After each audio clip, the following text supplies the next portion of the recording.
কেন্দ্র ও রাজ্য সরকারের শ্রমিক স্বার্থ বিরোধী নীতি এবং মালিক শ্রেণীর অবাধ শোষণ ও অত্যাচারের বিরুদ্ধে সারা ভারত সাধারণ ধর্মঘটের ডাক দিয়েছে এআইইউটিইউসি সহ যুক্ত ট্রেড ইউনিয়নগুলি। এই ধর্মঘটের সমর্থনে এদিন ইসলামপুর শহরে এআইইউটিইউসি ও এআইকেকেএমএস-এর শাখার উদ্যোগে একটি বিক্ষোভ মিছিল শহর পরিক্রমা করে।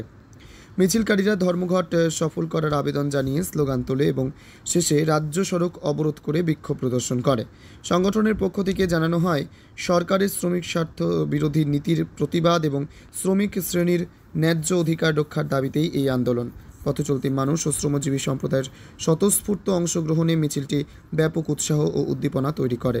সংগঠনের নেতাকর্মীরা জানান, সরকার যদি অবিলম্বে শ্রমিক স্বার্থে কার্যকর পদক্ষেপ না নেয় তাহলে আরও বৃহত্তর আন্দোলনে নামা হবে। যে আজকে হরতাল কেন্দ্রীয় ট্রেড ইউনিয়নগুলোর ডাকে, এই হরতালে আপনারা কেমন সাড়া পাচ্ছেন? আমরা খুব ভালো সাড়া পাচ্ছি। জনগণ স্বেচ্ছায় এই ধর্মঘটকে সহযোগিতা করছে আমরা দেখছি।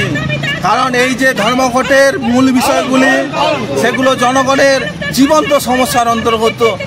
আজকে মূল্যবৃদ্ধি মারাত্মক জায়গায় পরিণত হয়েছে। স্কিম ওয়ার্কাররা তাদের বেতন পাচ্ছে না, যেখানে সুপ্রিম কোর্টের রায় দেওয়া আছে যে সমকাজে সমবেতন তারা পাচ্ছে না, আশা ওয়ার্কাররা পাচ্ছে না, মিড ডে মিল কর্মীরা পাচ্ছে না। এরকম হাজারো সমস্যা। আমরা এই সমস্যাগুলোকে 14টি দাবির ভিত্তিতে গোটা ভারতবর্ষ জুড়ে আজকে ধর্মঘট, ইসলামপুরে আমরা সেই ধর্মঘটের প্রচার করলাম।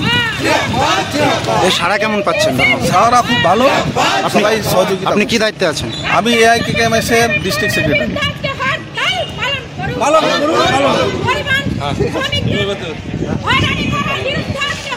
আপনারা দেখছেন আজকে হরতালের সমর্থন, কোনো যান চলাচল করছে না, যানবাহন পুরোপুরিভাবে বন্ধ, পুরো রাস্তা ফাঁকা আছে।